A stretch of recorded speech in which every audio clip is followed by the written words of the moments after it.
मंत्री हेबा परे मां को आशीर्वाद नेबा पई निज गाँव में पहुंचले गोपालपुर विधायक तथा मंत्री विभूति भूषण जेना। केवल परिवार नुहे तांको निज जन्ममाटी रे समस्ते बेस खुशी। मां को आशीर्वाद नेबा परे निज प्रतिक्रिया दैछंती मंत्री। निज विभाग को नहीं खुशी अच्छी और राज्यर विकास पई कार्य करिवि बोली से कहछंती। विभिन्न स्थान रे कोटी कोटी टंका खर्च होइतिबा बस स्टैंड किभली कार्यक्षम हेबो ताहा देखिबि बोली परिवहन मंत्री कहछंती। सेबडे पुओ को आशीर्वाद देई तांको मां भाव विह्वल हो उठिथिले। से संपर्क में आम दक्षिण ओडिशा मुख्य प्रकाश पट्टनायक तांकर रिपोर्ट देखिबा।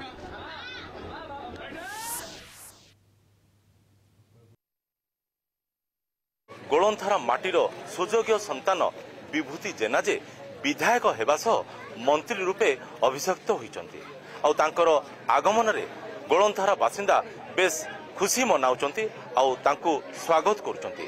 कोठे दीप देखाई तो आउ केउठे फूल पकाई तांकर स्वागत करा जाय। चलंतु पचारिबा तांकर एनै कोन रहिछि प्रतिक्रिया। मो बो को आशीर्वाद न आस्थिली हम लोक सब एमएलए कर देले।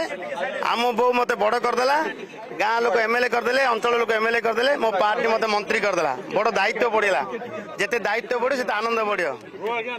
एबे एबे मते दरकार मोर पूरा ओडिशा लोक, मोर गंजाम लोक, मो गोलंथरा लोक, मो जिला लोक, मो निर्वाचन मंडल लोक समस्त कल्याण लगी, समस्त सेवा लगी। सामग्रिक भाव गाँव उन्नति, मंदिर उन्नति, जिला उन्नति, गोपालपुर उन्नति हम जब उन्नति टे करें, विकास टे करें, लोक कथा बुझी पारे ताले आमर एमएलए मंत्री क्या लोक लोक सरकार, लोक द्वारा निर्वाचित होता सरकार लोक कल्याण लगे, लोक पाखक जीव। मते मो मुख्यमंत्री माननीय मोहन चरण माझी जो दायित्व देइछंती, मते मो पार्टी जो दायित्व देइछि से दायित्व सुचारू रूपे पालन करी।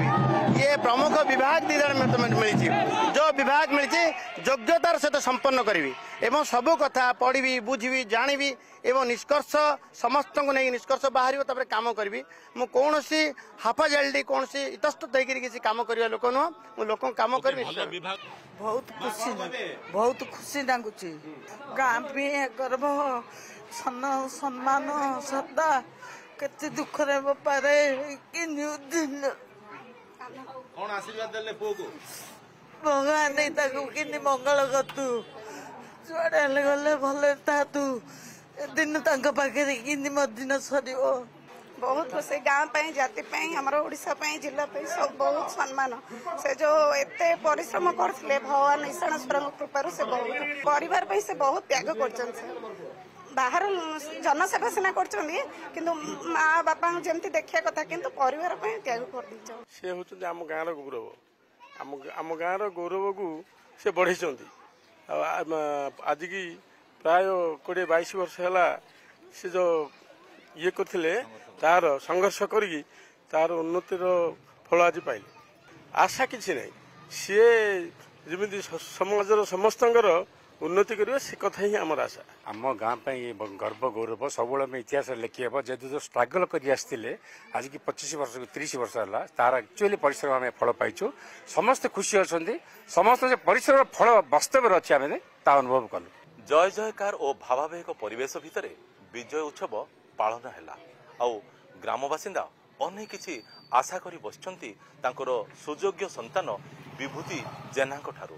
देखा जाऊ आगुकू समय कौन कहूँ आउ आगुकू ए गाँव भाग्य को प्रकार परिवर्तन होची। गोलंधरा ग्राम कैमरा पर्सन रविन्द्रनाथ बेहरा प्रकाश पट्टनायक, कलिंग टीवी।